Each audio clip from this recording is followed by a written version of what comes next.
ಕಾಂತರಾಜು ರಾಜಾವುಲಿಗೆ ಮಡಿವಾಳ ಮಾಚಿದೇವ ಪ್ರಶಸ್ತಿ ಪ್ರದಾನ.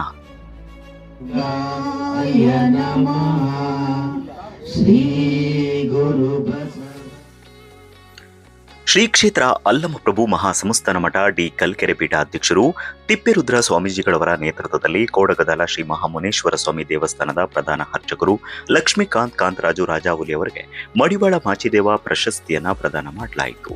ಶ್ರೀ ಗವಿಮಠದ ಶ್ರೀ ಚಂದ್ರಶೇಖರ ಸ್ವಾಮೀಜಿಯವರ ನೇತೃತ್ವದಲ್ಲಿ ನಡೆದ ಕಾರ್ಯಕ್ರಮದ ಅಧ್ಯಕ್ಷತೆಯನ್ನ ಮುರಳೀಧರ ಆಲಪ್ಪ ಅವರು ವಹಿಸಿದ್ರು. ಈ ಸಂದರ್ಭದಲ್ಲಿ ಬೃಂಗೇಶ್ವರ ಸ್ವಾಮೀಜಿಯವರು ಸೇರಿ ಪ್ರಾಂಶುಪಾಲ ಮಂಜುನಾಥ್ ಅವರು, ಇನ್ನು ಅನೇಕ ಗಣ್ಯರು, ಭಕ್ತರು ಹಾಗೆ ಸಾರ್ವಜನಿಕರು, ಕೊರಟಗೆರೆ ಮಡಿವಾಳರ ಯುವ ವೇದಿಕೆ ಪದಾಧಿಕಾರಿಗಳು ಉಪಸ್ಥಿತರಿದ್ದರು.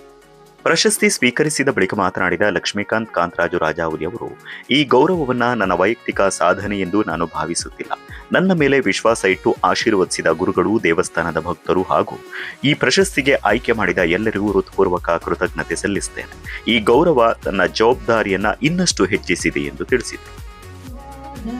ಈ ಸಂದರ್ಭದಲ್ಲಿ ಕೊರಟಗೆರೆ ಮಡಿವಾಳರ ಯುವ ವೇದಿಕೆ ಸೇರಿ ಗೆಳೆಯರು ಹಾಗೆ ಕುಟುಂಬಸ್ಥರು ಶುಭ ಹಾರೈಸಿದ್ದಾರೆ.